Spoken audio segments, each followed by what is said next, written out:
So here we have the Nissan Qashqai N connector on a 67 plate. I'm going to start off by showing you around the outside of the car, and then we'll hop in and run through some controls on the inside. But from the outside you can see that it's a 5-door car with alloy wheels. Let's start off inside the boot and then work our way around the rest of the car from there.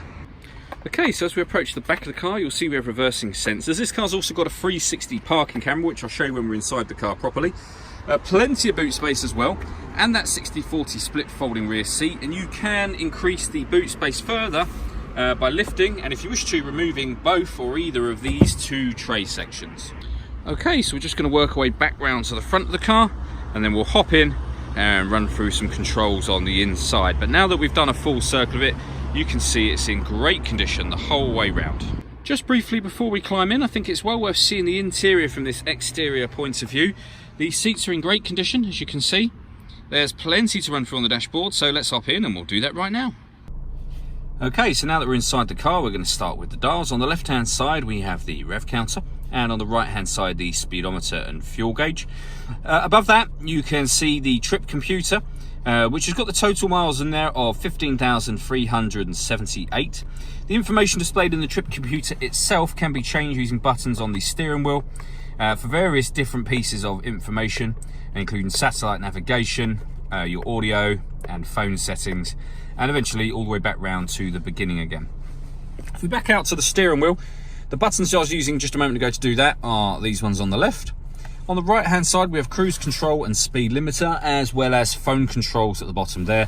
They can of course only be used once you pair up your phone, which is done on the touch screen in the center just here. So firstly, you can see that we're on DAB digital radio at the moment. There's AM and FM available as well. If you listen to your own music, you can do. We've got the CD player that you can see just at the top of this device. We've also got auxiliary and USB inputs, and once you pair up your phone, not only can you make and receive phone calls, but you'll be able to stream your music wirelessly as well. This car's also got satellite navigation. There's a full video showing how that works on our website and on our Facebook page, which is well worth checking out. And I mentioned when we were at the back of the car that we had a 360 parking camera. If I pop the car into reverse, you'll see on the right hand side, we've got the reverse camera.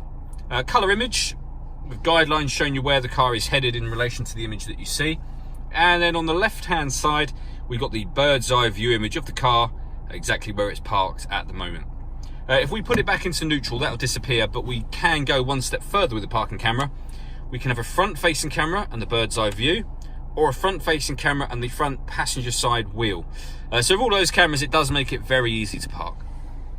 Below that, we have dual zone climate control. So you can adjust the temperature on either side of the car, fan speed up and down from here.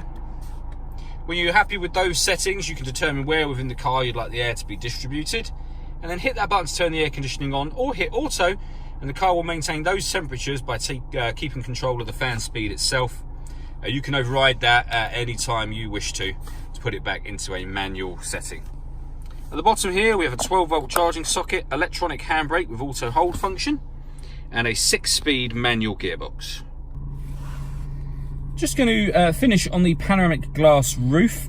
There's a button just up here, give that a push, and the sun blind will open all the way to the back of the rear seat, and as you can see, that will let in a huge amount of extra light into the car. It does make the cabin feel a lot bigger as well. All that leaves me to say is thank you for taking the time to watch this video. If you'd like to come and see the car in person and have a test drive, please feel free to call any of our MJA sites. We'd love to hear from you soon.